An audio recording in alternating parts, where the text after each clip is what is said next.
Assalamualaikum warahmatullahi wabarakatuh. Alhamdulillah. Wassalatu wassalamu ala Rasulillah Muhammad ibn Abdillah wa ala alihi wa sahbihi wa man walah. Subhanaka la ilma lana illa ma 'allamtana innaka antal alimul hakim. Rabbi shrah li sadri wa yassir li amri wahlul 'uqdatan min lisani yafqahu qawli. Amma ba'du. Alhamdulillah, ibu-ibu sekalian saya muliakan, hadiah indah di mana Allah mengizinkan kepada kita untuk menghadapnya. Bukan main. Siapa kita ini sampai diizinkan Allah untuk bolak-balik menghadap kepada Allah Subhanahu wa taala dalam salat-salat kita. Saya pernah dengar dari para guru-guru kami, guru-guru saya. Mereka mengatakan di saat orang salat, di saat kamu salat, di saat saya salat, bukan hanya karena saya mau sholat, kamu mau sholat, akan tetapi karena kamu dianggap mulia di mata Allah, sehingga Allah izinkan dirimu untuk menghadap padanya. Ketika saya sholat, bukan hanya karena saya mau sholat, akan tetapi karena saya punya nilai di mata Allah, sehingga Allah izinkan kepada saya untuk menghadap padanya. Sebaliknya, ketika kamu tidak mau sholat, bukan hanya karena kamu tidak mau sholat, akan tetapi karena kamu sudah jatuh dalam pandangan Allah, terhina dalam pandangan Allah, sehingga Allah tidak lagi mengizinkan kepadamu untuk menghadap kepadanya. Ketika seseorang tidak sholat, bukan hanya karena dia tidak mau sholat, akan tetapi karena ia sudah tidak lagi bernilai di mata Allah, sehingga Allah tidak izinkan dia untuk menghadap padanya. Teman-teman, saudariku sekalian yang saya muliakan, kalau bicara tentang sholat nih teman-teman, ada 4 tingkatan, ada 4 kelas. Untuk kamu melihat sholatmu sudah ada di kelas yang mana. Kalau saya boleh bilang kelas teratasnya nih kelas bisnis, oke lah ya. Kelas bawahnya lagi kelas atasnya kelas eksklusif ya, kelas eksekutif. Terus bawahnya lagi kelas bisnis, bawahnya lagi kelas. Tapi ada 4 kelas, bawahnya lagi kelas gerbong. Nggak naik dalam kereta nih ya. Kelas yang paling bawah kita bahas nih, kelas gerbong nih. Kayaknya naik di atasnya nih ya, gerbongnya. Teman-teman sekalian, orang yang di saat mengerjakan sholat, dia kerjakan juga, tapi merasanya sebagai beban. Ya ampun, udah maghrib aja, baru juga asar. Ya ampun, males banget dah. Ini gak ada rusuh nih. Kita kan lagi jalan-jalan nih. Kita kan lagi belanja nih di Tanah Abang. Kita jamaah aja gimana sholatnya. Nah ini orang-orang yang menganggap sholatnya sebagai beban. Malas kalau disuruh sholat, terutamanya subuh. Terutamanya sholat subuh.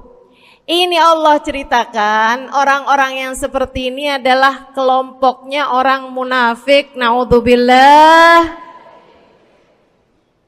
Alladzina idza qamu ila sholati qamu kusala. Orang-orang yang kalau disuruh sholat bangun juga sih, tapi malas banget. Setan nih nemenin dia, kayak naroin batu di atas kepalanya, bikin dia berat mau ngerjain sholat. Kalau lagi tidur, ngipas-ngipasin matanya, bobo aja lagi. 5 menit lagi, 5 menit lagi. Bangun-bangun udah siang. Pernah terjadi padamu?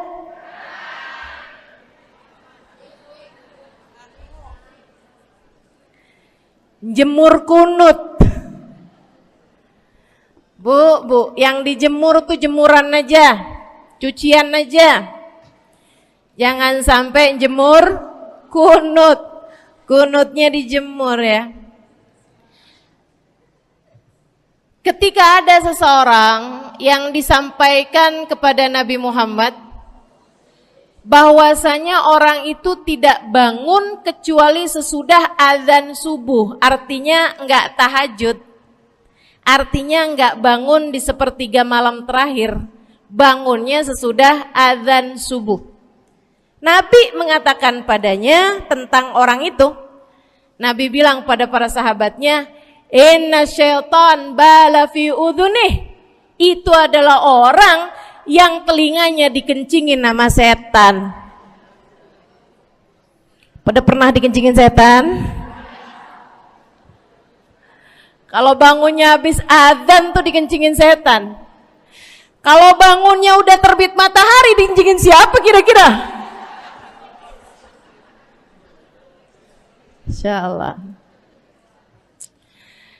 Teman-teman saudariku sekalian yang saya muliakan, alladzina idza qamu ila sholati qamu kusala, malas bener kalau diajakin sholat, sampai sebagian sholatnya dikerjakan keluar dari waktunya.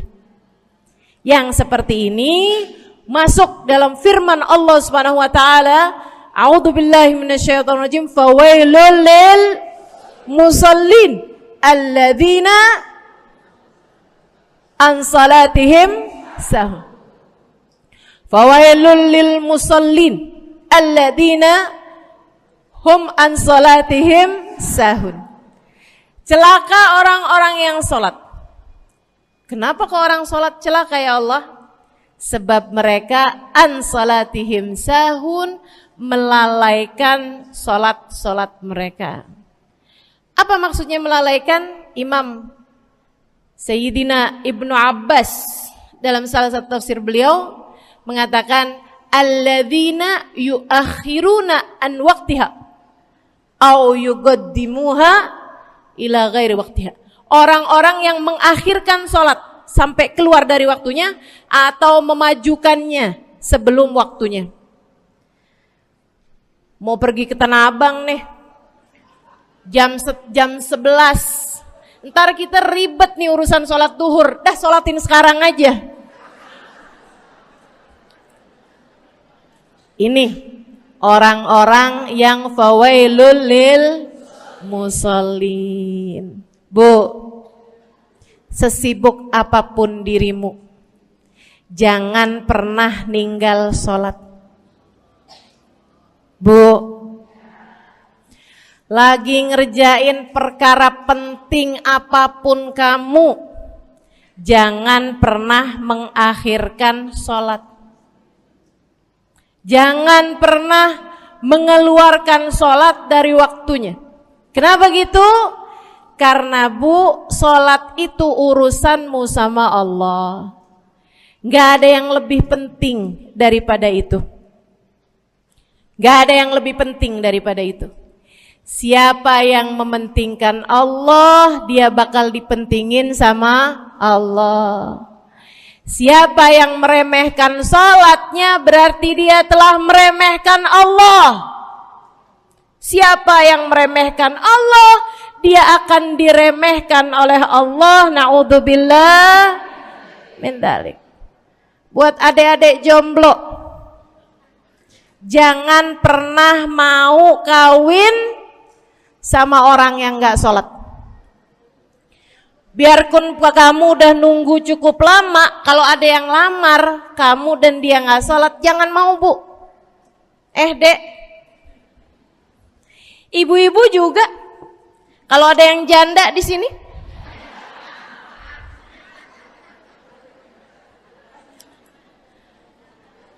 terus ada yang lamar kamu, Walaupun di garasinya ada kijang,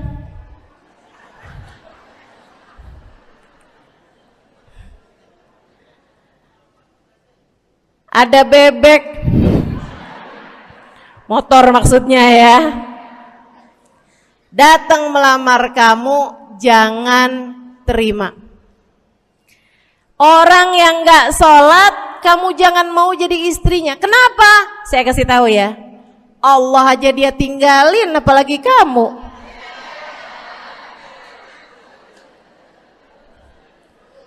Allah aja dia tinggalin. Siapa yang tidak berguna baginya peringatan Allah, maka tidak akan berguna baginya peringatan dari siapapun. Tapi dia mencintai saya, Ustazah. Dia mencintai saya cinta mati katanya. Sekarang tungguin setahun 2 tahun, cintanya hilang, tinggal matinya. Tapi dia mencintai saya luar biasa, Ustazah. Dia tak sanggup hidup tanpa saya. Itu namanya cinta monyet. Tungguin 2 tahun, cintanya hilang, tinggal. Jangan temenan sama orang gak sholat. Dia telah jatuh di mata Allah. Maka kita pun belajar buat jadi orang-orang yang terus mendaki, terus meraih rahmatnya Allah, terus belajar buat jadi salah satu orang yang dipandang dengan rahmat oleh Allah Subhanahu wa taala. Salah satunya dengan cara kita memuliakan sholat. Kita menjaga sholat. Jagain sholatnya. Jangan masuk kelompok orang yang tadi itu sholatnya menjadi beban. Ini kelompok paling bawah nih. Naik ke kelas ekonomi. Tadi begitu ya? Kelas ekonomi, orang-orang yang sholatnya menjadi sebuah kewajiban. Dia kerjain, dia tahu itu wajib, dia gak akan tinggalin. Tapi sama halnya dengan kewajiban-kewajiban yang lain. Kita nih kalau mikirnya kewajiban, Bu, kalau gak diwajibin lagi seneng. Betul gak? Masih ada kayak beratnya gitu ngerjain sholat. Orang yang sholatnya dianggap sebagai kewajiban. Kayak anak-anak sekolah tuh, wajib pakai seragam, wajib ngerjain PR. Kalau 1 hari, besok enggak wajib pakai seragam. Ada nggak ya pakai seragam? Nggak ada. Nggak ada yang besoknya dipakai seragam. Terus tanyain, kenapa kamu tetap pakai seragam? Abisnya saya suka sama seragamnya. Nggak ada. Karena mereka menganggap pakai seragamnya adalah kewajiban. Sekolahnya sebagai kewajiban. Jadi giliran besok libur anak-anak, hore gitu. Ada orang-orang yang sholatnya dianggap sebagai kewajiban. Nggak ada yang nambah kalau kewajiban tuh. Sholat sunnah boro-boro, sholat wajib aja kalau bisa dibikin sesingkat mungkin akan dilaksanakan dengan cara yang sesingkat-singkatnya.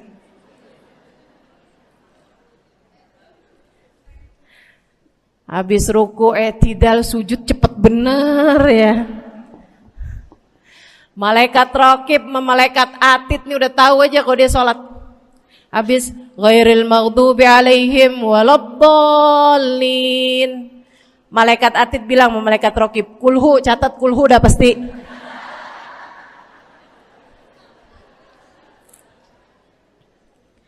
Kulhu aja gak kelar-kelar. Teman-teman saudariku sekalian yang saya muliakan, sholatnya dianggap sebagai sebuah kewajiban. Nggak nambah dengan sunnah, namanya wajib. Kita naik lagi insyaallah. Sholatnya kita naikkan dari yang kewajiban kita naik menjadi kelas bisnis, sholatnya sebagai sebuah kebutuhan. Bu, mudah-mudahan nih ibu-ibu, teman-teman semuanya yang sedang menyimak kajian pada hari ini, saya doakan, karena saya berharap saya pun juga didoakan agar menjadi salah satu orang yang sudah berada dalam tingkatan ini. Sholat kita tahu adalah kebutuhan kita. Sama kayak kebutuhan makan, Bu. Ibu kenyang nggak kalau makan nasi doang 2 piring? Kenyang. Siapa yang bilang nggak kenyang?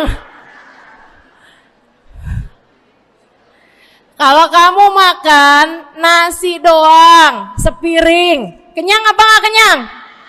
Kenyang. Akan tetapi pasti ibu-ibu mau nambah dah. Nambah apaan? Lauk. Nambah lauknya. Ada ikan asin, ada sayur asem. Langsung pada lapar nih. Ada sambal. Masya Allah, ada tempe goreng. Udah Bu ya, tetangga lewat kagak nyadar. Masya Allah. Teman-teman sekalian, kita nambah, bahkan udah kenyang pun kita masih cari lagi tambahan. Makanan apa nih yang bisa kita makan?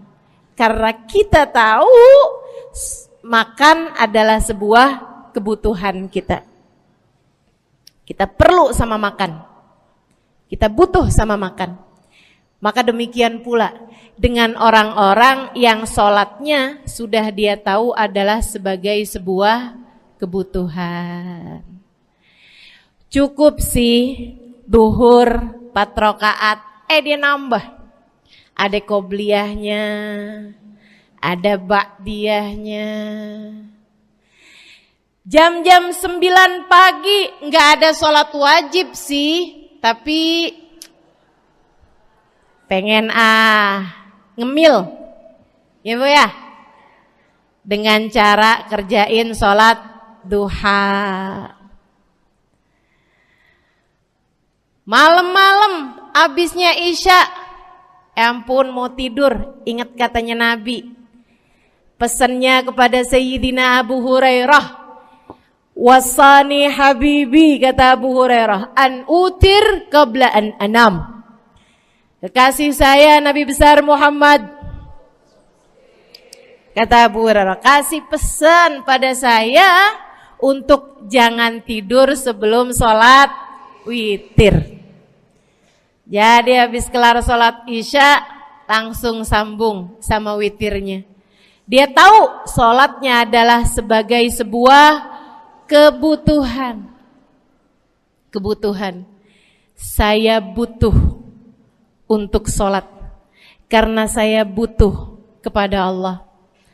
Saya perlu sholat karena saya perlu kepada Allah. Saya perlu sholat karena saya tahu urusan saya sebesar apapun saya rasakan adalah kecil dalam pandangan Allah. Saya perlu sholat karena permasalahan dalam hidup saya yang saya rasakan sebesar gunung di atas pundak saya, di atas punggung saya, di hadapan Allah tak sampai seperti setitik debu yang mudah saja untuk dia angkatkan dari kehidupan saya. Maka kita pun menjadikan sholat sebagai sebuah kebutuhan.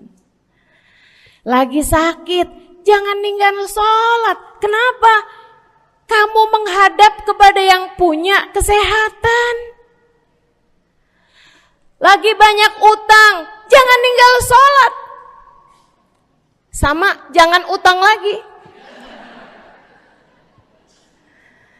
Karena kamu menghadap kepada pemilik segala kekuasaan, pemilik dunia dan akhirat, pemilik semua uang di atas muka bumi ini adalah Allah.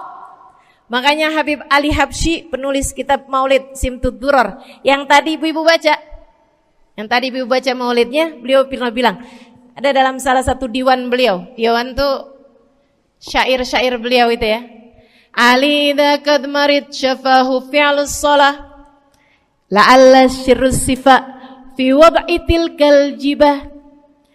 Kata beliau, Ali nih kalau lagi sakit, nih Habib Ali ya, beliau tuh padahal punya amal ibadah sangat banyak. Tapi Habib Ali bilang, Ali idza qad marid syafahu fi'lus shalah. Ali nih kalau lagi sakit, sembuhnya sama sholat. Sembuhnya sama sholat. La'alla sirru sifa. Rasa-rasanya memang Allah letakkan rahasia kesembuhan ada pada fi wad'i tilkal jibah, terletakkannya jabhah kita, dahi kita di tempat sujud. Di sana semua permasalahan-permasalahan dalam hidupmu menjadi ringan.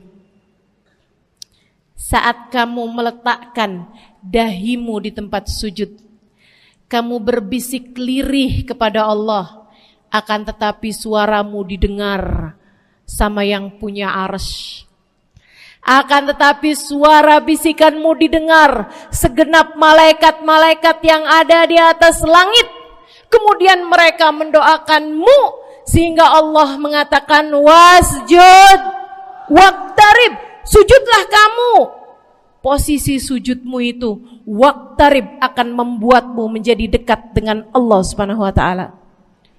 Sujudlah dan mendekatlah kepadaku, kata Allah.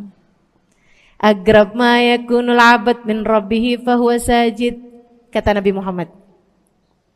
Fa'akthiru fihi du'a faqamin an yustajabulah. Tempat terdekat seorang hamba dengan Tuhannya adalah saat dia sedang sujud. Maka perbanyaklah doa dalam sujudmu, kata Nabi Muhammad. Doamu sangat mungkin diijabah oleh Allah. Apalagi kalau doanya kamu haturkan di sepertiga malam yang terakhir.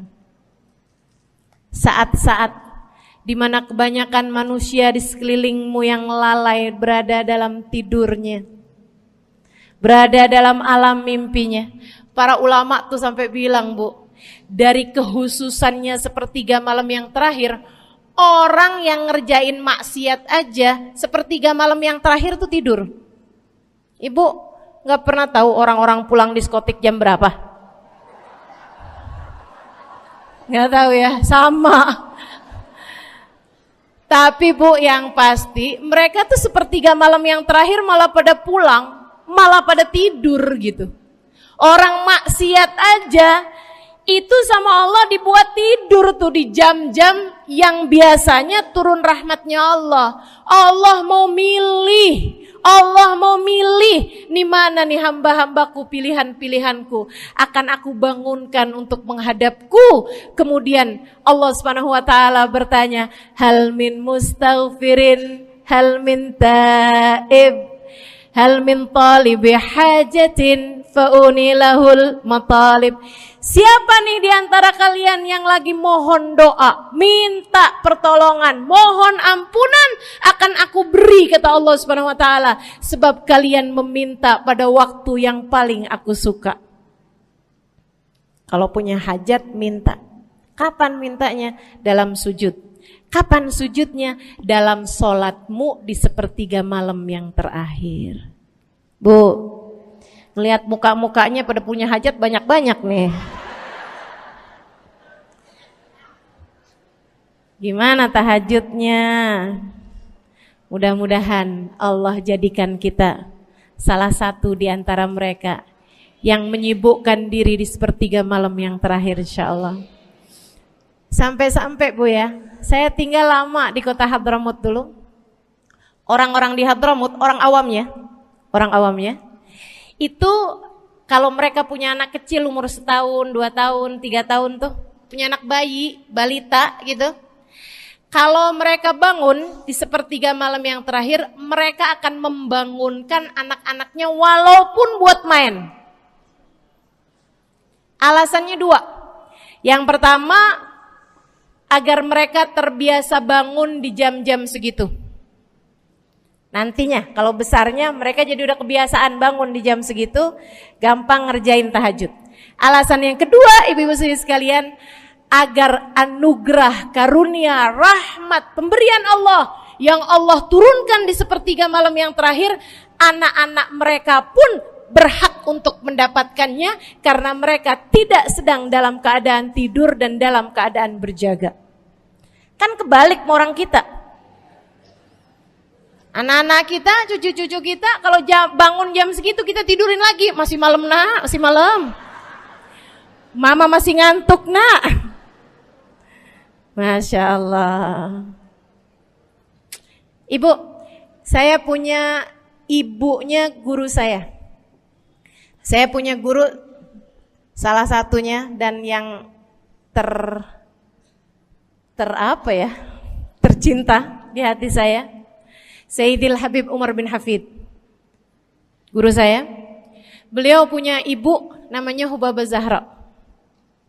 Almarhumah, baru meninggal masa-masa deket pandemi. Ya Bu ya, baru aja beberapa tahun silam meninggalnya. Itu ibu-ibu sekalian punya anak kalau nggak salah 12. Kalau nggak salah 12 anak beliau. Laki-laki 5. Kalau saya nggak salah ya, mohon maaf kalau saya salah. Kemudian yang perempuan 7. Semuanya soleh-solehah. Semuanya Bu jadi orang-orang yang luar biasa, yang terutamanya anak yang pertama yaitu Habib Ali Masyhur jadi mufti pada zamannya di Kota Tarim. Sampai wafatnya beliau masih sebagai mufti. Mufti itu Bu, permasalahannya umat semuanya ada di meja beliau untuk beliau selesaikan. Anak yang laki-laki yang paling kecil, Al Habib Umar bin Hafid, menjadi kita tahu semuanya ya, orang soleh, ulama, waliullah. Ibu-ibu sekalian, kita mau tahu nih, anak-anak soleh-solehah semacam itu ibunya kayak gimana gitu. Karena Bu, mohon maaf. Walaupun memang Nabi Nuh, nabinya udah soleh, anaknya gak soleh. Kan begitu ya? Ada juga sih, tapi secara mayoritasnya Bu, buah jatuhnya tak jauh dari emaknya begitu, anaknya kurang lebih begitu.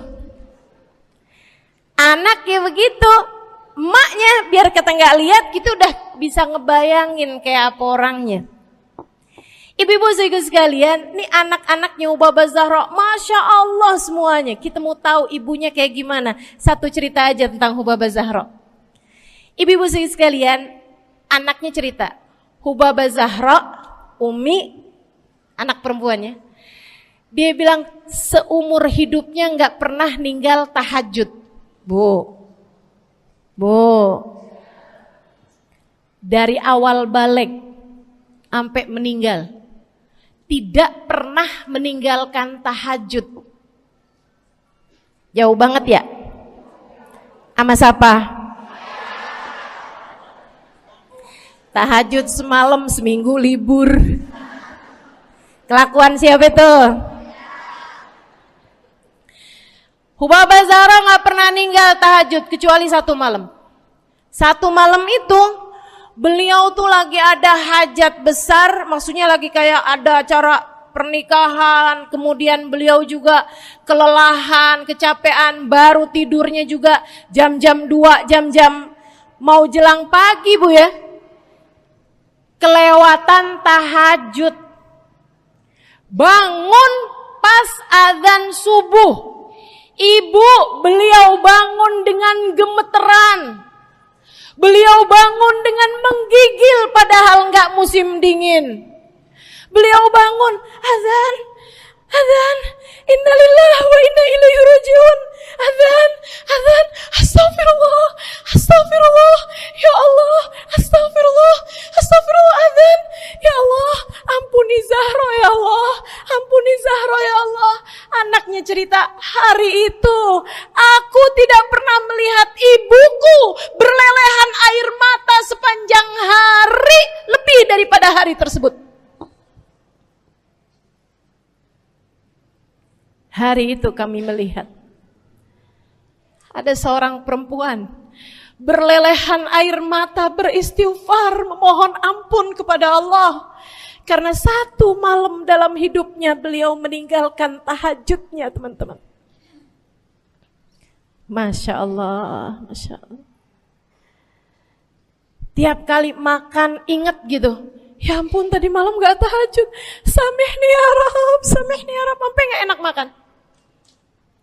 Insya Allah, Insya Allah. Mudah-mudahan Allah jadikan keagungan sholat ada dalam hati kita. Sholat kita jadi kebutuhan. Insya naik tingkat eksekutif, teman-teman. Tadi saya ulangin lagi dah, karena ibu-ibu kan suka rada lupaan. Kelas yang paling bawah, kelas apa tadi? Gerbong. Menjadikan sholatnya sebagai beban. Kelas berikutnya menjadikan sholat sebagai kewajiban. Naik lagi menjadikan sholat sebagai kebutuhan. Tingkat terakhirnya ada hamba-hamba tercinta di sisi Allah yang menjadikan sholat mereka sebagai sebuah hiburan dalam hidupnya, hobi dalam hidupnya. Diawali, dicontohkan oleh baginda kita Nabi besar Muhammad yang mengatakan dalam hadis sahihnya, wa ju'ilat qurratu aini fis shalah, wa ju'ilat qurratu aini fis shalah. Dijadikan, kata Nabi Muhammad, Allah telah menjadikan, dijadikan li untukku qurrat aini, kesenanganku dalam kehidupan, kebahagiaanku ada pada, hobiku ada pada as-shalah, salat. Nabi itu orang yang kesenangan beliau, hobi beliau adalah salat. Kana idza faza'ahu amrun aladha ila shalah. Kata para sahabat meriwayatkan, Nabi kalau lagi dengar kabar-kabar yang gak enak, segera menuju kepada sholat. Nabi kalau udah ada kabar-kabar Rasul pasukan kita terkalahkan di medan peperangan, Nabi ngelihat Bilal. Kemudian Nabi Muhammad nanya, udah dekat waktu sholat Bilal? Sebentar lagi Rasul, arihni biha ya Bilal, arihni biha ya Bilal. Yuk Bilal, santaikan diri saya Bilal, tolong hibur diri saya Bilal. Segera azan dan kita akan sholat bersama-sama wahai Bilal. Kesenangan beliau, hobi beliau dalam sholat, dalam hidup adalah sholat. Teman-teman saya sekalian, bukan hanya Nabi Muhammad, tapi para sahabat-sahabat Nabi Muhammad, tapi para tabi'in, para tabi'it tabi'in. Saudaraku sekalian saya muliakan, Sayyidina Umar bin Khattab alaihi ridwanallah, kana idza ja'ahu hal, apabila beliau dalam keadaan hatinya lagi khusyuk, hatinya lagi nyambung banget sama Allah Subhanahu wa taala, kalau mau salat sunnah manggil orang. Beliau salat dalam masjid, ada orang mau salat sunnah, ada orang lagi baca Quran dipanggil sama beliau. Kamu saya bayar ya. Kamu duduk sebelah sini saya nih, baca Qur'annya deketan saya sini, kamu saya bayar. Buat apaan wahai Sayyidina Umar? Buat negur saya, ngingetin saya lagi sholat nih. Oh gak usah dibayar Tuan. Yaudah kalau gitu kamu duduknya sebelah sini ya. Tugas saya apa Tuan? Kalau kamu lihat saya sholat berdirinya kelamaan, ingetin saya buat ruku. Kalau kamu lihat ruku saya kelamaan gak bangun-bangun, ingetin saya buat bangun. Kalau kamu lihat sujud saya kelamaan, ingetin saya buat duduk. Karena saya sekarang ini kalau lagi berdiri baca Al-Quran, lupa buat ruku. Dari nikmatnya bacaan Quran beliau. Baik Tuan. Sholat, baca Fatihah, habis itu baca Quran. Surat Al-Quran, dapat selesai satu, kok masih enak. Baca lagi, masih enak lagi, baca lagi. Yang sebelah beneran nih gak ruku-ruku. Beliau berdiri kemudian bilang, Tuan ruku. Gak kedengeran. Beliau berdiri deketin telinganya, Tuan ruku. Belum kedengeran juga. Ruku. Allahu Akbar.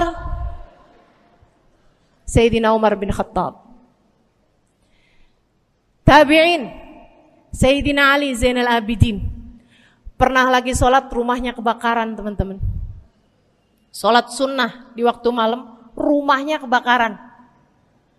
Orang-orang pada teriak-teriak, Tuan Harik, nar, ya ibn binti Rasulillah, wahai anak dari cucunya Nabi Muhammad. Tuan, ada api di sekitarmu. Tuan, kebakaran. Tuan, kebakaran. Allahu Akbar. Sami Allahu liman hamidah. Enggak lihat apa-apa. Habis selesai sholat baru lihat, kebakaran nih rupanya. Orang-orang pada bilang, kami sudah mengingatkanmu Tuan. Apa jawab beliau? Al-hadni an-narul kubro. Di depan saya ada api yang jauh lebih besar, api neraka. Saya nggak lihat api sekecil ini. Masya Allah. Saudara sekalian yang saya muliakan, para ulama Allah Subhanahu Wa Taala. Terakhir saya mau ceritakan Sayyidil Habib Abu Bakar As-Sakran, penulis Wirid Sakran. Kalau teman-teman pernah tahu, beliau saudara sekalian saya muliakan dapat julukan As-Sakran, orang yang mabuk. Karena mabuk kepada Allah Subhanahu Wa Taala. Beliau pernah satu waktu kena penyakit di punggungnya. Beliau kemudian tanya sama dokter, kata dokter, wah ini nih penyakit mesti diangkat, mesti dioperasi. Ya udahlah, operasiin saya. Disuguhin 1 gelas khamr di waktu yang telah ditetapkan untuk jadi waktu operasi. Apa ini? Khamr, minuman keras. Zaman itu belum ada obat bius. Dia bilang, ini buat apa? Khamr ini Tuan, minuman keras ya, agar engkau enggak sadar. Jadi enak gitu kita ngoperasinya. Dia bilang, saya mau dengan kesehatan saya kepengen ngerjain taat kepada Allah, saya enggak mau. Saya dapetin kesehatan saya dengan cara mengerjakan yang diharamkan Allah, yaitu minuman keras. Saya enggak perlu ini. Waduh, kalau gitu nggak bisa dioperasi Tuan. Kenapa soalnya? Ya nanti kan kesakitan, nanti susah operasinya gitu. Oh gampang. Kalau kalian pengen bikin saya nggak sadar, nggak perlu minuman keras. Terus gimana? Operasikan kalau saya sedang sholat. Maka mulailah, dokter-dokter udah pada siap. Beliau lagi sholat sunnah ya Bu ya. Allahu Akbar gitu. Mulai dokter buka baju belakangnya. Mulai Bu digunting kulitnya, digergaji tulangnya. Beliau Bu mukanya meringis saja enggak. Beliau ruku, dokternya ikutan nungging. Beliau sujud, dokternya ikutan menunduk juga. Beliau sholat nikmat banget. Sampai beliau selesai dari sholat, beliau nanya sama dokter-dokternya, kenapa nggak nurut tadi tuh waktu saya sholat mestinya operasi? Kata dokter, udah selesai Bib dari tadi. Masya Allah. Radiyallahu ta'ala anhum wardahum. Ini bukan kelas-kelas kita, saya cuma ceritain aja sama ibu-ibu. Bukan berarti ibu-ibu nanti pas waktu sakit bilang sama dokter-dokter nggak usah dibius. Beda hati Bu, beda hati.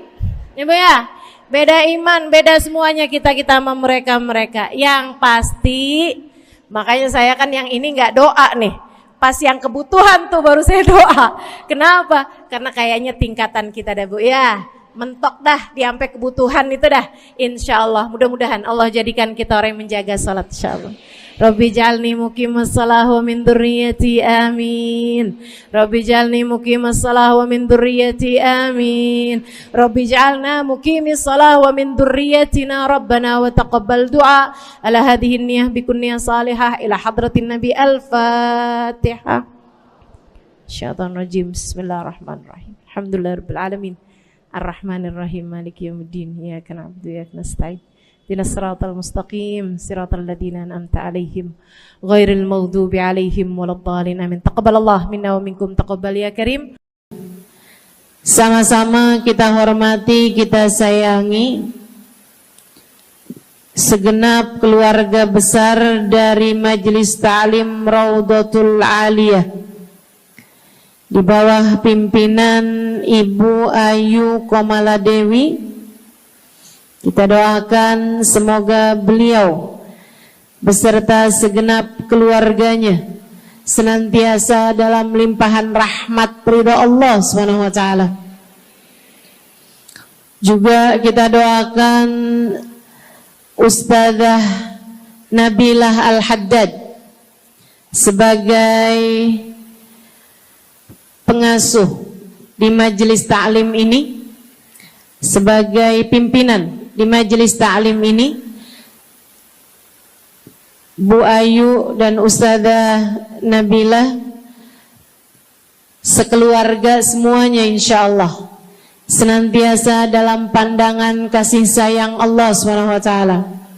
Panjangkan umurnya, disehatkan badannya, dimudahkan urusannya, kabulkan hajatnya, semakin dicinta Allah SWT dan Rasulnya.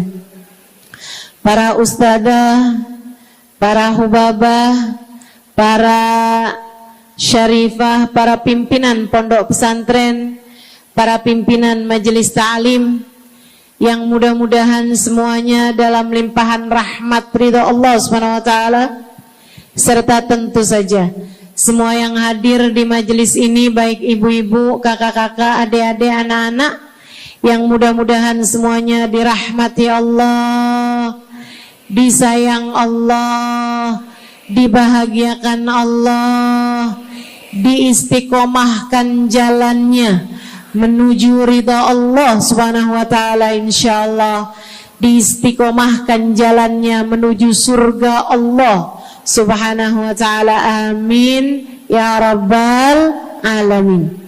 Qul amantu billah thumma istaqim, kata Nabi Muhammad sallallahu alaihi wasallam kepada seorang pemuda yang meminta nasihat, ya Rasulullah ausini, wahai Rasul tolong nasihati aku. Kita kalau ketemu orang mulia jangan minta duit, Bu.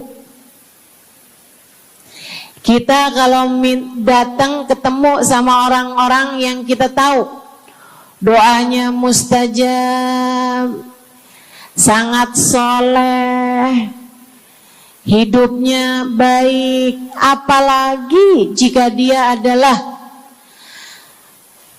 kekasih-kekasih Allah Subhanahu wa taala. Kamu kalau berjumpa dengan ulama, jangan minta sesuatu yang duniawi. Tirulah para sahabat ketika berjumpa dengan Nabi Muhammad. Biasanya mereka meminta satu dari dua hal. Yang pertama, mereka minta doa. Ida'ili ya Rasulullah, doakan aku wahai Rasul. Ibu juga gitu. Kalau ketemu sama ulama, ketemu orang soleh, ketemu kiai, ketemu habib yang kita tahu doanya mustajab, bertemu hubabah, mintalah doa. Tapi jangan hanya sekedar urusan doa duniawi, Bu. Doa duniawi itu yang gimana, Ustazah? Doa yang kalau diijabah nggak akan manfaat begitu kamu masuk dalam alam kubur. Itu namanya doa duniawi. Ustazah, doakan saya biar saya cepat kebeli rumah. Bu, kalau mati rumahnya dibawa gak? Ustazah, doakan saya kepengen beli HP baru. Dibawa gak HP-nya? Enggak. Itu namanya doa duniawi. Ustazah, Doakan biar suami saya tambah cinta.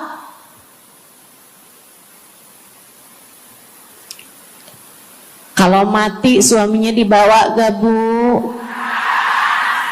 Walaupun kamu mau, dia gak bakalan mau Bu.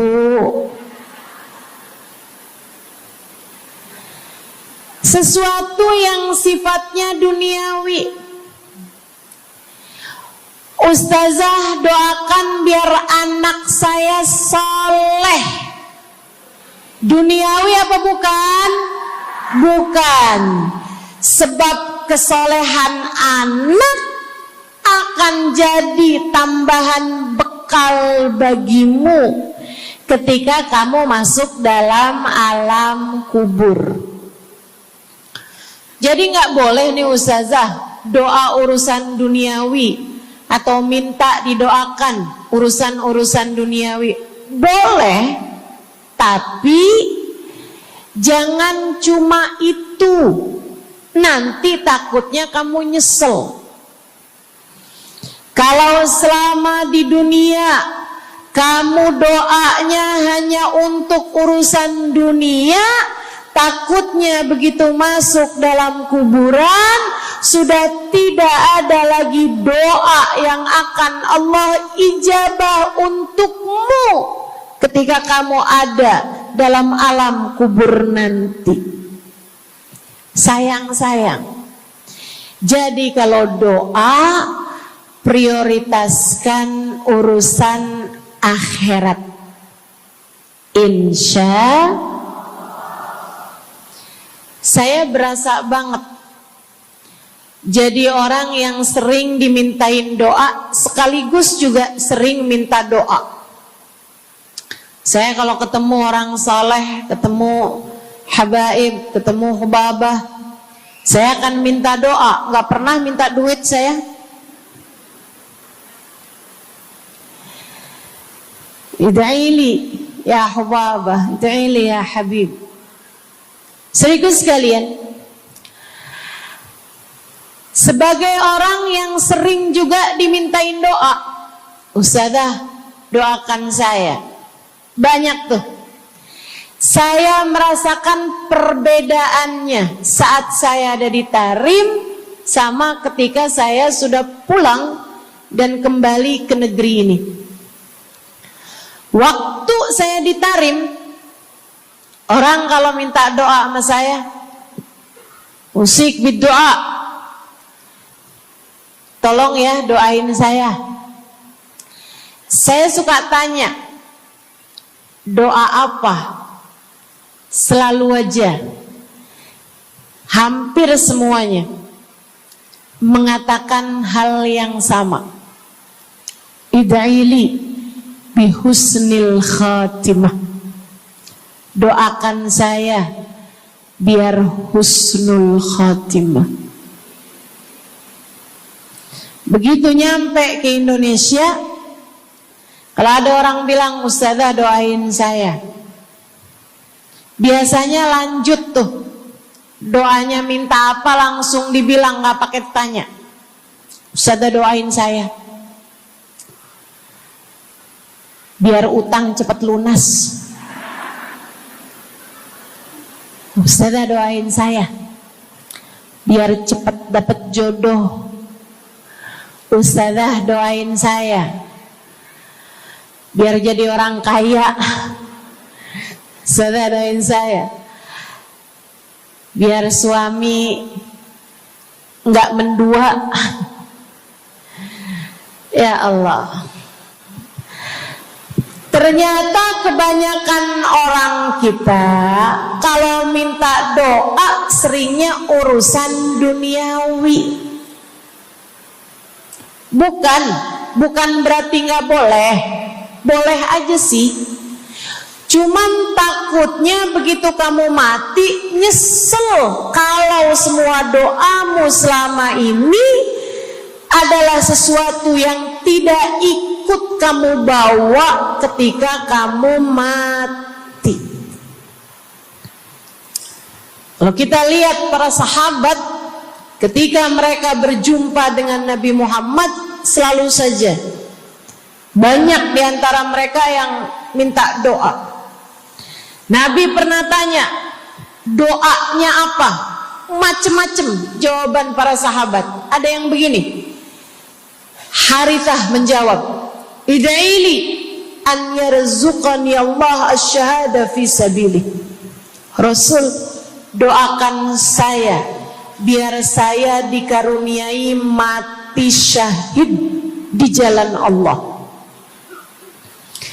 Ada lagi yang lain doanya, ya Rasulullah, id'ili an yarzuqani Allah murafaqatan bika ya Rasulullah.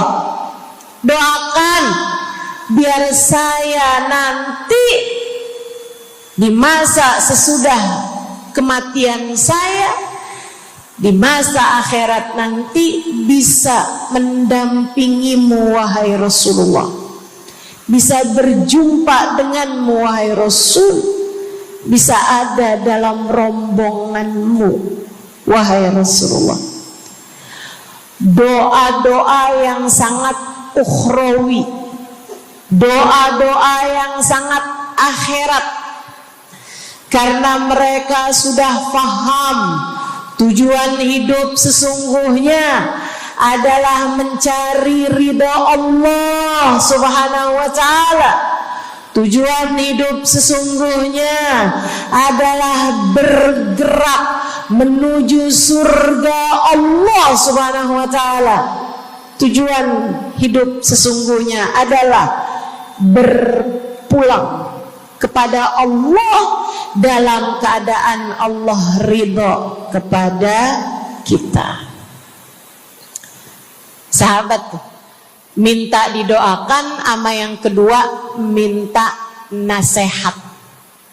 Kita juga nyontoh, kalau ketemu orang soleh, kalau ketemu ulama, kalau ketemu habaib, ketemu kiai, ketemu bunyai, ketemu hubabah, ketemu ustadzah, ketemu ustad, minta nasihat. Selain daripada minta doa,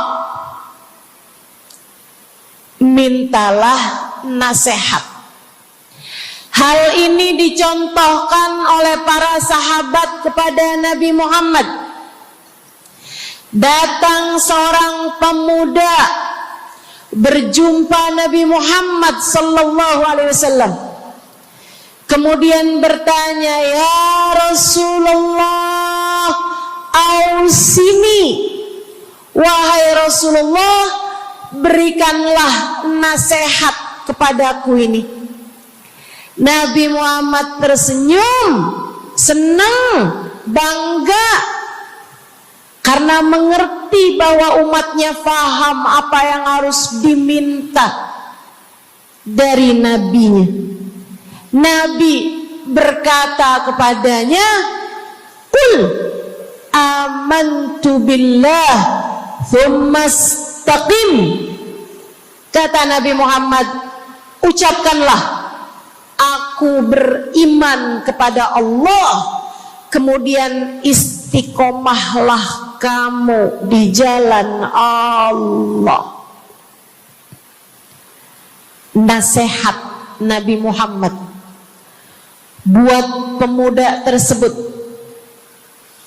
nasihat Nabi Muhammad buat pemuda-pemuda umatnya sepanjang zaman. Nasihat Nabi Muhammad buat umatnya, baik yang muda maupun yang tua, baik laki-laki maupun perempuan, baik yang pintar maupun yang kurang pintar. Semua umatnya dinasehati sama Nabi Muhammad. Karenanya akan saya sampaikan hal ini kepadamu hari ini. Quli, ucapkanlah, amantu billah, aku beriman kepada Allah. Tsumastaqimi, kemudian istiqomahlah kamu, wahai saudariku, di jalan Allah. Katakanlah, aku beriman kepada Allah. Kemudian istiqomahlah. Istiqomahlah. Nasihat yang sangat indah dari baginda kita Nabi besar Muhammad, yang Allah karuniakan kepadanya jawami'al kalim, dapat selalu berbicara dengan kata-kata yang ringkas tapi padat. Nabi itu ucapannya ringkas tapi padat. Nggak kayak saya, Bu, udahlah panjang dan ya, mudah-mudahan Allah jadikan ucapan-ucapan kita jadi kalimat-kalimat yang akan membawa kita menuju surga. Jadi ucapan-ucapan yang akan bawa kita menuju ridha Allah Subhanahu wa taala. Ibu-ibu, kita sama-sama belajar biar kalau ngomong itu enggak panjang-panjang, akan tetapi bermutu, berkualitas. Terutama Bu, ibu kalau ngomong sama anak-anak ibu, kadang-kadang panjang bener. Padahal itu aja, anak sampai hafal. Iya mah, katanya gitu. Betul gitu? Nabi kalau ngomong pendek aja tapi penuh makna. Nabi kalau bicara seringkali nggak panjang-panjang tapi sangat berarti. Satu hadis beliau saja bisa disyarahkan, diberi keterangan, hingga bahkan berkitab-kitab banyaknya. Ibu-ibu sekalian, salah satu dari ucapan ringkasnya Nabi Muhammad, amantu billah, kata Nabi, qul amantu billah, tsumastaqim, ucapkanlah, aku beriman kepada Allah, kemudian istiqomahlah di jalan Allah. Apa itu istiqomah? Lurus, jangan belok-belok. Lurus, jalan terus. Jalannya adalah jalan yang lurus. Itu yang selalu kita minta dalam tiap rakaat sholat kita. Kita berdoa kepada Allah, ihdinas siratal, ya Allah, tempuhkanlah untuk hidup kami ini jalanmu yang lurus. Sama kayak kamu lagi bilang, ya Allah, karuniakanlah dalam kehidupan kami keistiqomahan di jalanmu ya Allah. Kamu selalu minta istiqomah 17 kali sekurangnya tiap hari. Betapa sangat pentingnya istiqomah ini, saudaraku sekalian. berada dalam jalan yang lurus. Saya mau bahas jalan lurus yang dimaksud ini apa aja. 1, kamu harus lurus imannya. Amantu billah, aku beriman kepada Allah.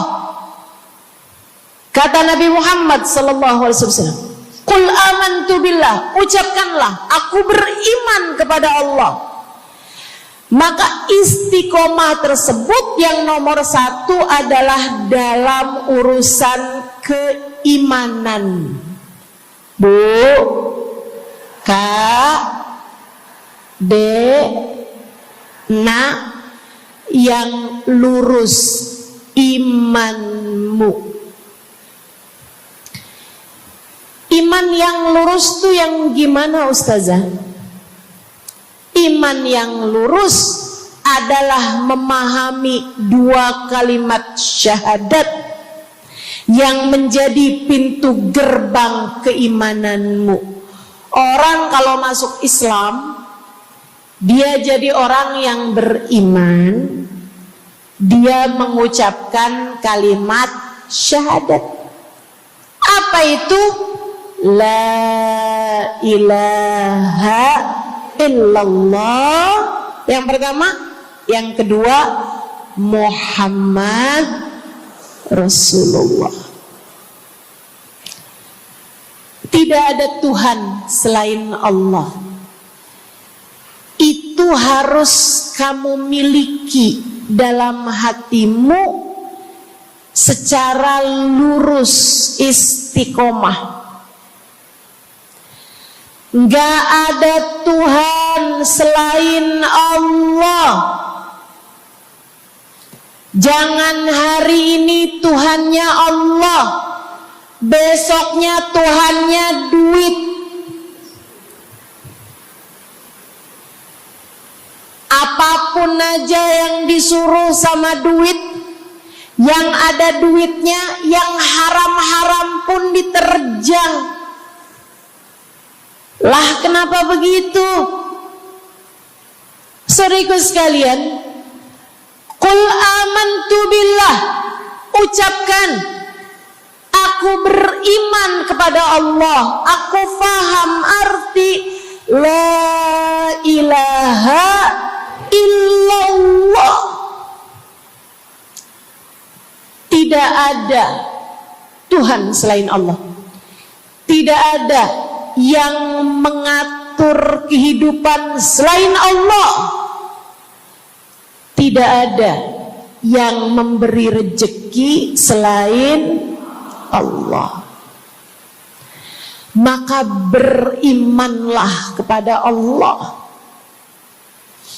Kalau ada istri bilang sama suaminya, kalau kamu nanti pulang bawa duit, ahlan wa sahlan, selamat datang. Tapi kalau kamu pulang nanti nggak bawa duit, silakan tidur di luar.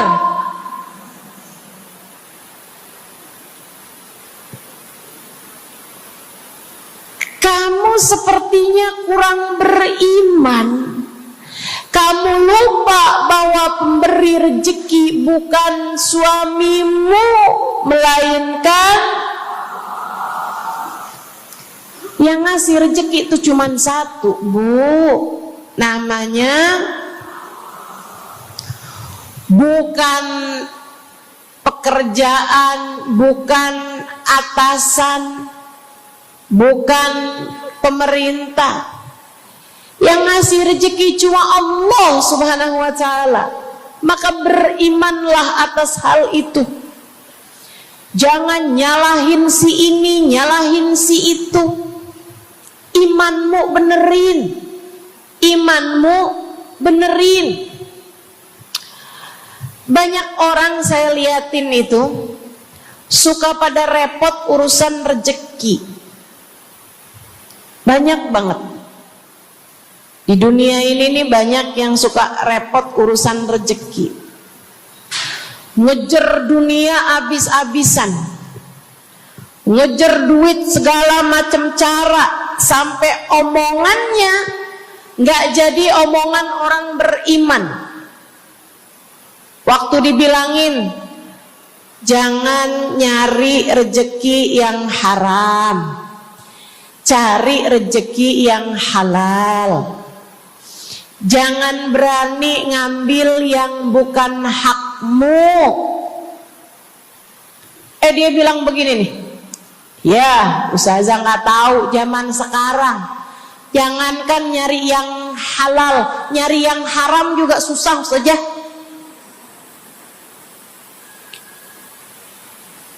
Itu omongan orang nggak beriman. Kamu mesti ngerti dulu, kalau yang kamu minta adalah urusan rezeki, dengerin. Kalau yang kamu minta urusan rezeki, kamu harus datang kepada alamatnya.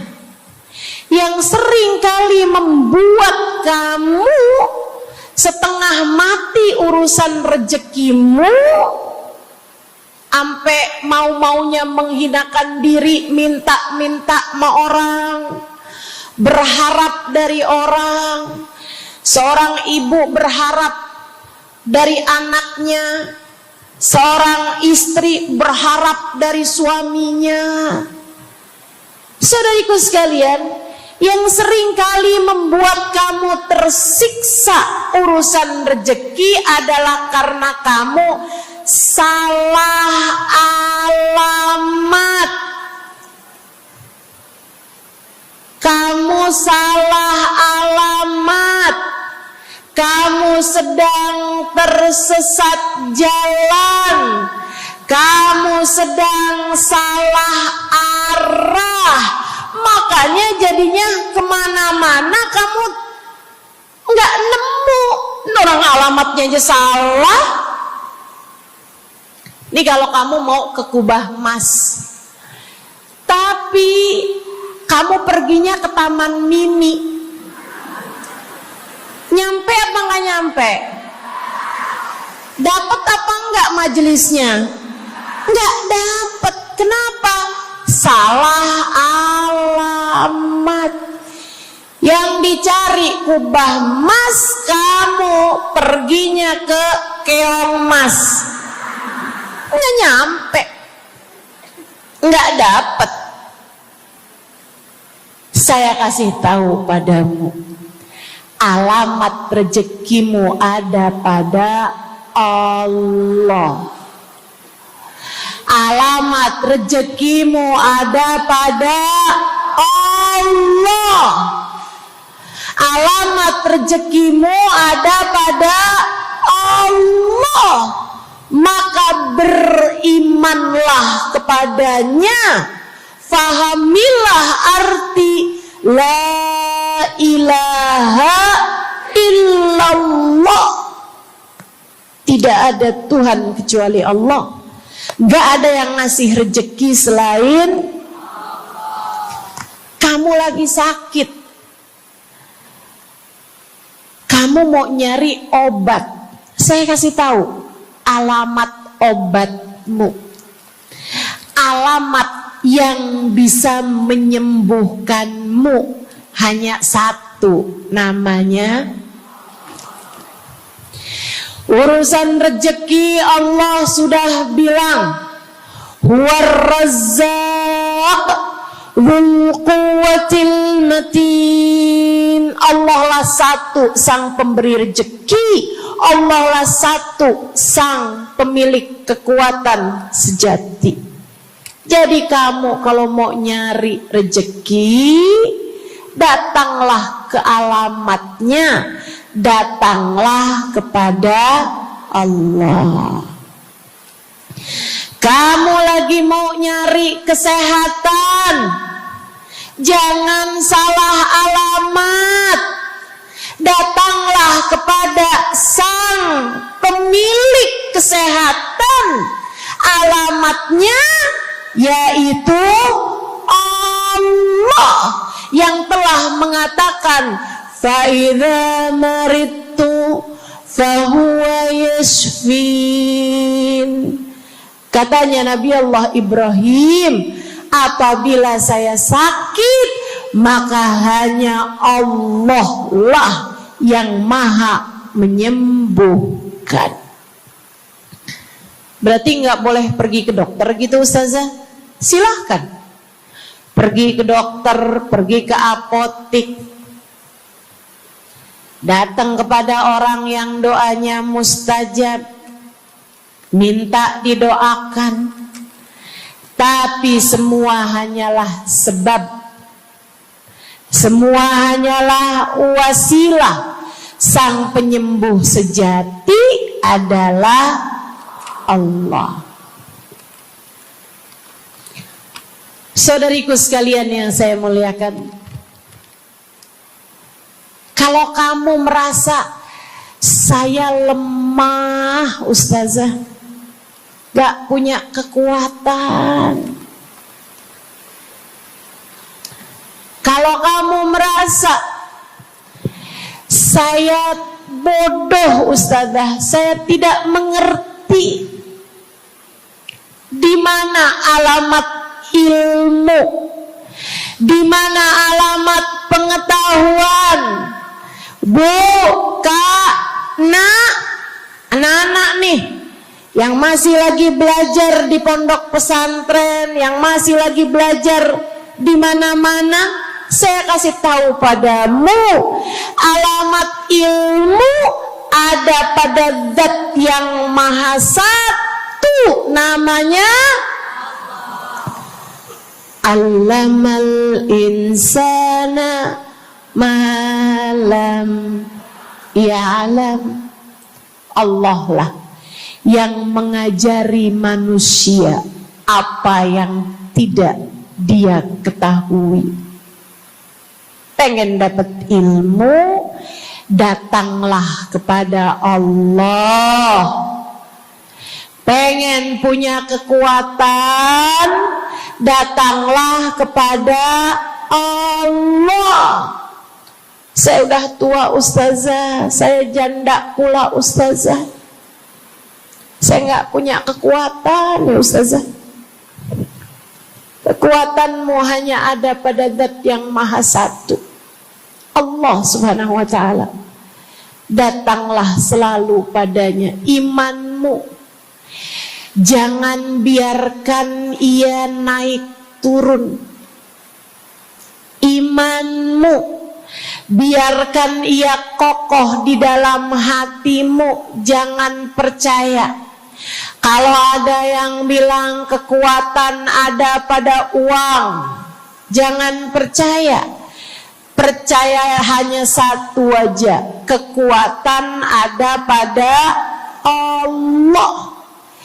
Jangan percaya orang bilang kekuatan ada pada kecantikan.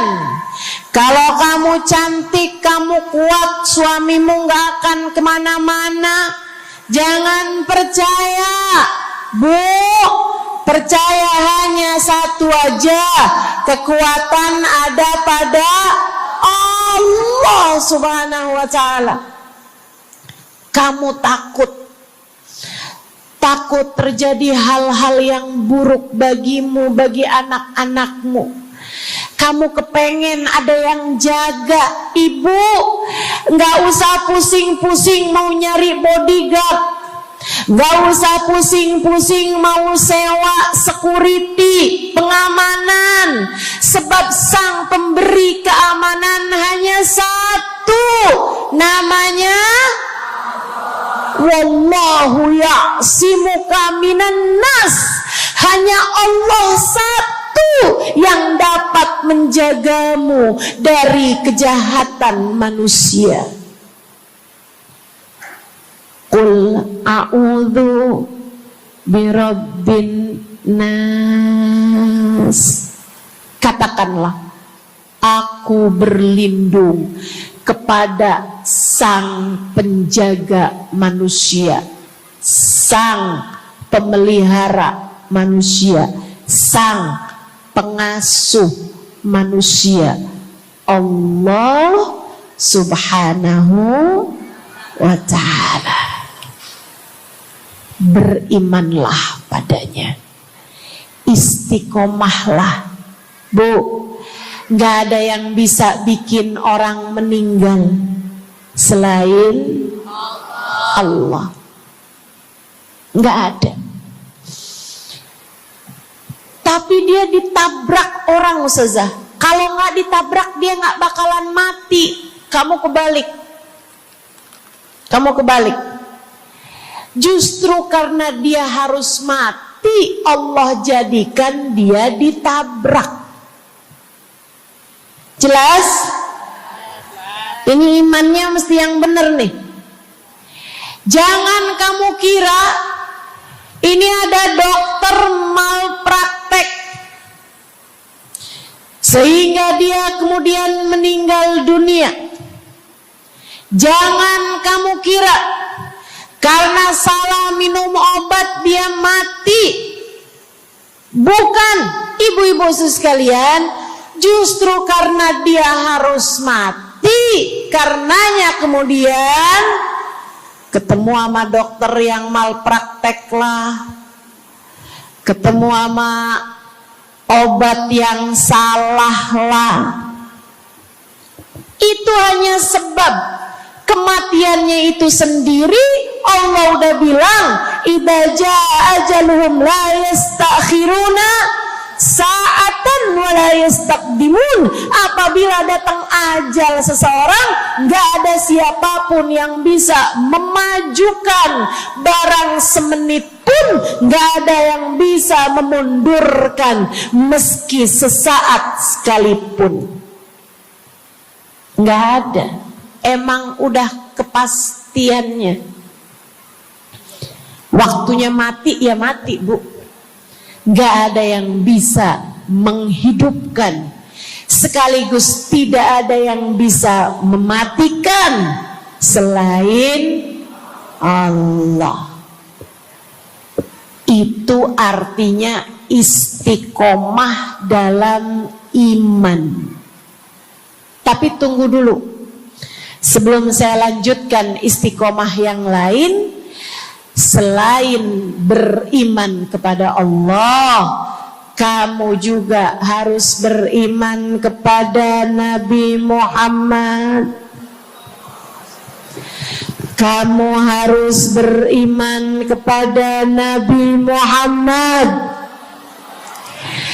Beriman bahwa beliau adalah, a'udzubillahi minasyaitonirrajim, qul innama ana basyarum mithlukum yuha ilayya. Dua-duanya harus seimbang. Innama ana basyarum mithlukum, tapi juga yuha ilayya. Katakanlah wahai Nabi Muhammad, aku adalah seorang manusia seperti kalian.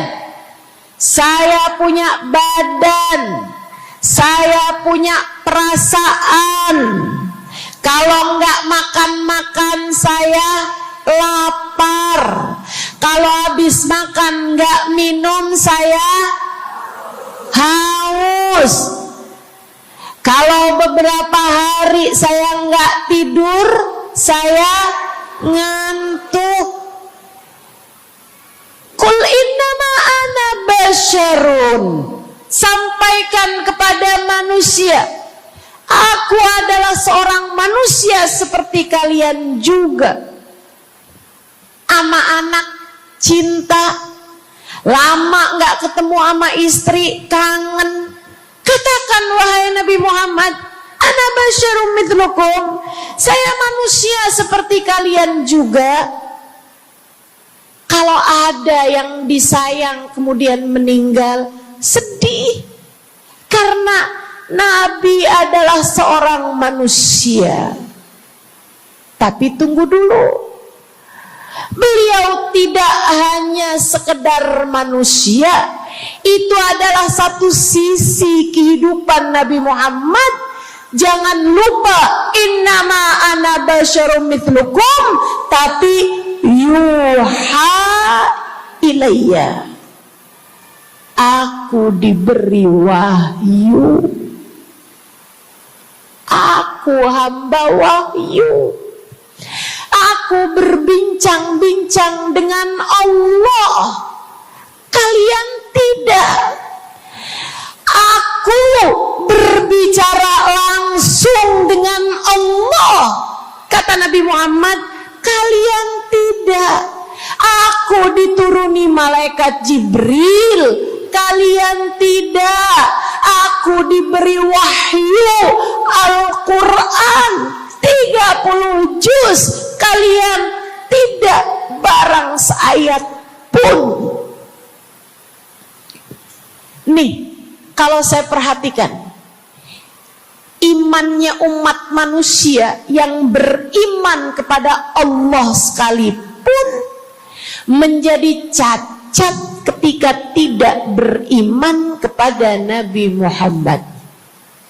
Lihatin, mohon maaf, orang Yahudi, Bu, beriman kepada Allah. Kamu kalau nanya sama orang Yahudi, Tuhanmu siapa? Allah.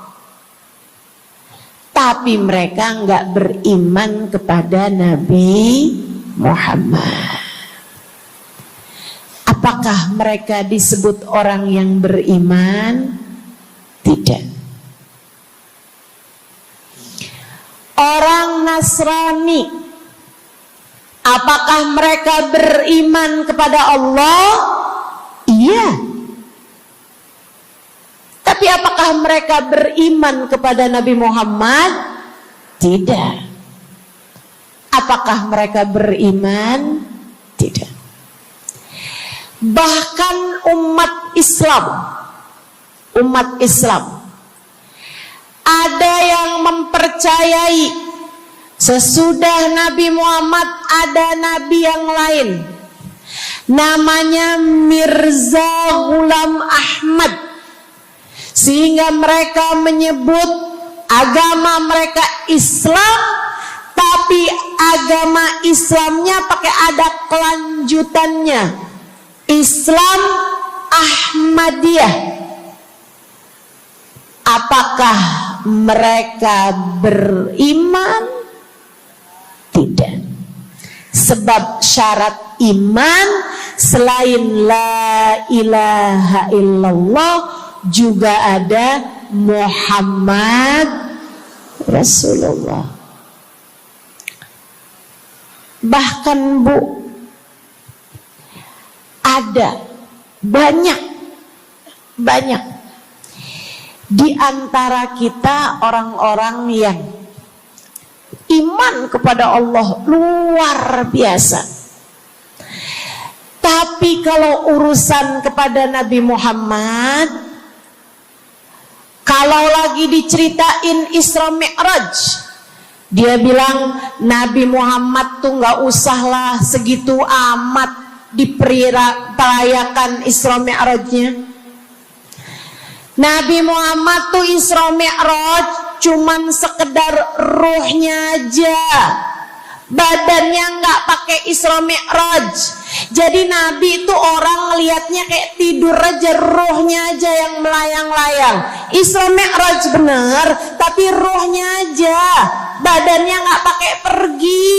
Jadi kalian nggak usah berlebih-lebihan sama Isra Mi'raj. Oh, kenapa gitu? Kamu gak percaya sama Isra Mi'raj, sama badan-badannya Nabi sekalian, kamu gak percaya. Kenapa? Ya karena itu gak masuk akal. Manusia kan gak bisa kayak gitu. Nabi Muhammad kan manusia. Kamu lupa bahwa Nabi walaupun manusia, beliau adalah yuha ilayya. Beliau adalah hamba wahyu. Ketika diceritakan tentang mukjizatnya Nabi Muhammad yang bisa memperbanyak makanan, bahkan ada ghazal, ada rusa yang berbicara dengan Nabi Muhammad, ada unta yang sujud kepada Nabi Muhammad, ada pohon yang datang kepada Nabi Muhammad dengan mencabut akarnya, kemudian berjalan dengan akarnya menuju Nabi Muhammad. Ketika dipanggil, kemudian sujud pohon tersebut kepada Nabi Muhammad sallallahu alaihi wasallam dan bertanya, "Mengapa engkau memanggilku wahai Nabi?" Dia nggak percaya, nggak masuk di akal. Itu hanyalah dongeng. Kita bilang tapi hadisnya sahih, riwayatnya Ibnu Mas'ud yang menceritakan hal itu, hingga bahkan Sahibul Burda menuliskannya.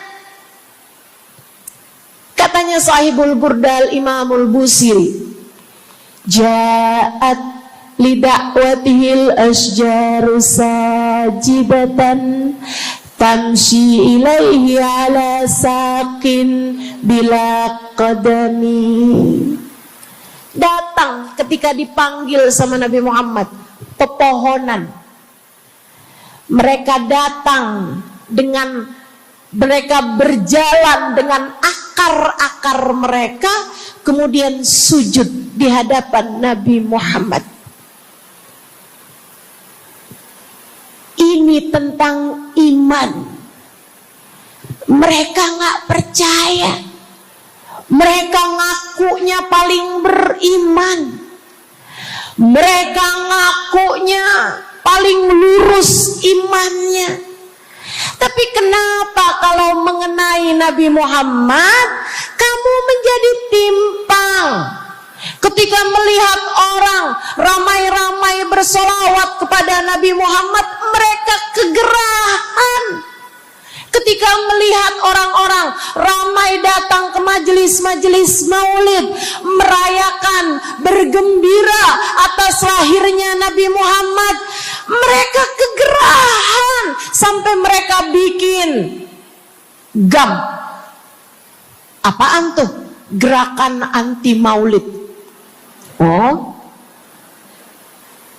ada lagi mereka menyebut diri mereka GAS. Apaan tuh? Saya tanya. Gerakan anti solawat lah. Kenapa kamu kegerahan sama Nabi Muhammad? Hah? Kenapa kamu ngerasa kayak takut banget umat begitu cinta sama Nabi Muhammad? Ada apa denganmu? Kamu lupa Nabi Muhammad memang manusia, tapi qul innama ana basyarum mithlukum yuha ilayya. Jangan pernah pisahkan Nabi, meskipun beliau seorang manusia seperti kita, tapi beliau adalah hamba wahyu. Beliau adalah hamba wahyu. Kamu gerah banget orang bersolawat sama Nabi Muhammad. Ada masalah apa sama kamu? Kamu gerah banget orang baca maulid Nabi Muhammad. Bahkan ada orang-orang yang ngaku paling Islam, tapi gerah banget ngelihat orang berziarah ke makam Nabi Muhammad. Ada masalah apa sama kamu? Yang bermasalah bukan kami umat Nabi Muhammad. Yang bermasalah adalah imanmu. Sebab ketika kita diminta beriman kepada Nabi Muhammad, jangan hanya fokus kepada kemanusiaan Nabi Muhammad, fokuslah pula kepada beliau sebagai hamba wahyu. Saudaraku sekalian yang saya muliakan, istiqomah dalam iman. Beriman kepada Allah, beriman kepada Rasulullah. Cinta kepada Allah, cinta kepada Rasulullah. Cinta kepada Rasulullah, cinta kepada keluarga Rasulullah, cinta kepada sahabat Rasulullah, dan istiqomahlah dalam cinta tersebut. Jadi istiqomah menuju ridha Allah yang pertama adalah istiqomah dalam iman. Yang kedua, istiqomah dalam taat. Bu, Kak, istiqomah dalam taat. Kamu disuruh sholat,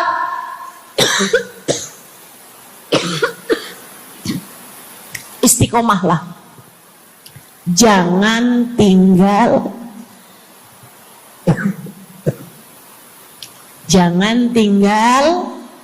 sholat.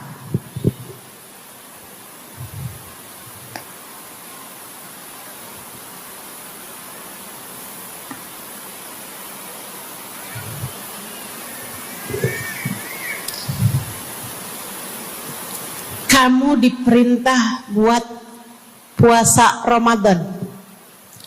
Jangan tinggal puasa.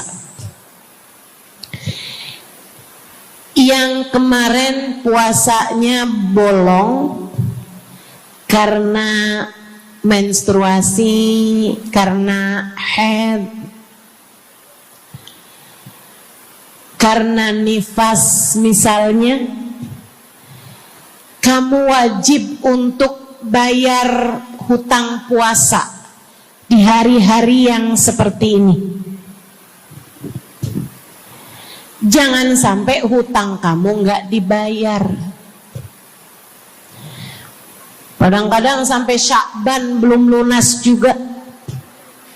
Pas ditanya, kamu kok nggak bayar-bayar utangnya tuh? Habisnya nggak ada yang nagih. Kamu minta siapa yang nagih? Israel. Jangan sampai datang malaikat Israel mencabut nyawamu, sementara kamu masih punya hutang puasa yang belum kamu lunasi. Kamu diperintah Allah buat taat. Istiqomahlah dalam jalan taatmu. Jangan tinggal perintah Allah. Dek, kalau kamu dilamar sama laki-laki yang gak sholat, jangan mau. Tapi dia baik, Ustazah. Baik menurut siapa? Dek, orang ninggal sholat artinya dia ninggal Allah. Saya bilangin, kalau Allah aja dia tinggal, apalagi kamu. Dia bilang dia gak bakal ninggalin saya, Ustazah, karena katanya dia gak sanggup hidup tanpa saya. Dek, jangan percaya. Jangan percaya. Allah aja dia tinggalin loh, apalagi kamu. Apalagi kamu. Orang yang, kata para ulama nih Bu, orang yang peringatan Allah tidak bermanfaat padanya, dia tidak akan bermanfaat dengan peringatan siapapun. Kalau lagi cinta sih dia bisa ngomong apa aja. Tapi percayalah, yang bisa ninggal Allah, dia bisa ninggal siapapun. Istiqomahlah di jalan Allah. Istiqomah di jalan Allah. Jangan berani ninggal Allah. Jangan berani ninggal salat. Jangan berani ninggal ibadah. Kenapa gitu Ustazah? Karena yang pegang nasib kamu Allah. Ini nasihat abah saya yang akan saya pegang sampai kapanpun. Abah saya pernah pulang-pulang dari kerjanya, dia cerita, abah tadi ketemu sama orang yang dulu abah pengen jadi kayak dia. Dia itu dulu waktu zaman abah muda, abah kepengen kayak dia, ganteng, kaya, sehat, orang tuanya kaya, dia bisa sekolah. Abah kepengen sekolah, gak ada biayanya. Abah harus bantu orang tua buat nyari nafkah, sehingga akhirnya putus sekolah. SD aja gak tamat, kata abah saya. Serius kalian? Kata abah kepengen banget jadi kayak dia itu waktu zaman abah muda. Tadi abah ketemu sama dia di trotoar. Abah kaget ngelihat dia. Kenapa, Bah? Dia sekarang gila.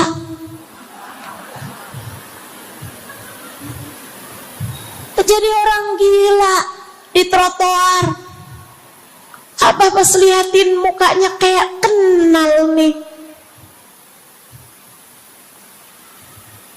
Abah saya bilang subhanallah. Nak, abah kasih nasihat sama saya, Bu. Zaman saya SD, biar gini-gini saya pernah SD loh, Bu. Abah saya bilang, nak, ternyata hidup yang paling penting nasib. Dan ingat nak, nasib adanya di tangan Allah. Maka kalau kamu kepengen nasib kamu bagus, jangan pernah tinggal Allah. Itu nasihat abah saya pegang terus sampai dengan sekarang. Kamu dalam hidup yang penting nasib. Yang paling penting buat anak-anak kamu dalam hidup mereka adalah nasib. Ibu, nasib. Bukan ilmu, bukan harta, bukan sehat, bukan. Yang paling penting dalam hidup anakmu adalah nasib. Bukan cakep. Kamu nak dalam hidup harus cakep nak. Nanti nak, kalau zaman-zaman akhir nanti ada cara buat mempercantik diri. Pakai nak operasi plastik, ayo nak. Filler lah, tarik benang lah, semua kerjain nak. Yang penting dalam hidup cantik. Kamu jangan sampai kayak mamah kamu ini nak. Bapak kamu buka cabang di mana-mana. Bukan.